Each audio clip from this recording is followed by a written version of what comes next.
பொறியியல் படிப்புகளில் சேர மாணவர்கள் மத்தியில் ஆர்வம் இல்லாத நிலையில் கலை அறிவியல் கல்லூரிகளில் கூட்டம் அலைமோதுகிறது. இதனால் கல்லூரி நிர்வாகங்கள் திக்குமுக்காடி வருகின்றன.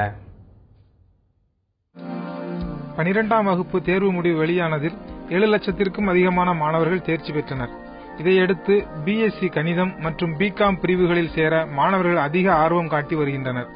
எனக்கு மேக்ஸ்ல இன்ட்ரெஸ்ட் தான் நான் பிஎஸ்சி மேக்ஸ் எடுத்திருக்கேன். நான் வந்து 12th வந்து 690 மார்க் எடுத்தேன்.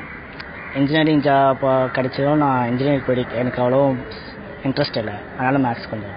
நான் வந்து 12th 1110 மார்க் வாங்கினேன். எனக்கு மேக்ஸ்னா ரொம்ப இன்ட்ரெஸ்ட் இருக்கு. மேக்ஸ்ல 12th வந்து 192 வாங்கியிருக்கிறேன். என்னோட மெயின் எய்ம் என்னன்னா ஐஏஎஸ் ஆகணுன்றது. அதான் யூபிஎஸ்சி கோச்சிங் ஜாயின் பண்றதுக்காக சென்னைக்கு வந்திருக்கோம். அது யூபிஎஸ்சி கோச்சிங் போறப்பே டிகிரி பண்ணலான்னு பிஎஸ்சி மேக்ஸ் எடுத்தது. ஒரு கலை அறிவியல் கல்லூரியில் பிஎஸ்சி கணித பிரிவில் 70 இடங்களே உள்ள நிலையில் 1450 விண்ணப்பங்கள் வந்துள்ளன. அதேபோல பிகாம் பிரிவில் சேரவும் மாணவர்கள் பெரிதும் ஆர்வம் காட்டி வருவதாக கூறுகிறார் பேராசிரியர் காந்திராஜ்.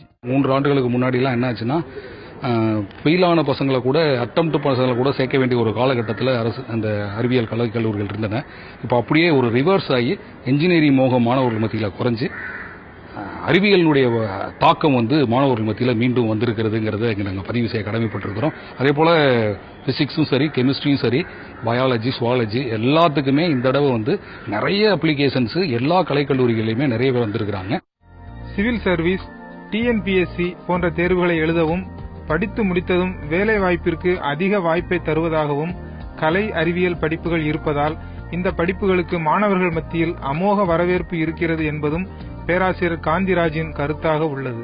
அரசு மற்றும் தனியார் பள்ளி கல்லூரிகளில் பல ஆயிரக்கணக்கான ஆசிரியர் பணியிடங்கள் காலியாக இருக்கின்றன. மேலும் வர்த்தக நிறுவனங்கள், வங்கிகள் போன்ற துறைகளிலும் ஏராளமான வேலை வாய்ப்புகள் கொட்டி கிடப்பதால் கலை அறிவியல் படிப்புகளில் சேரும் மாணவர்களின் எதிர்காலம் பிரகாசமாகவே அமையும் என்பது ஆசிரியர்கள், கல்வியாளர்களின் கருத்தாக உள்ளது. தந்தி டிவி செய்திகளுக்காக ஒளிப்பதிவாளர் விக்னேஷ் உடன் செய்தியாளர் ஏ. சங்கரன்.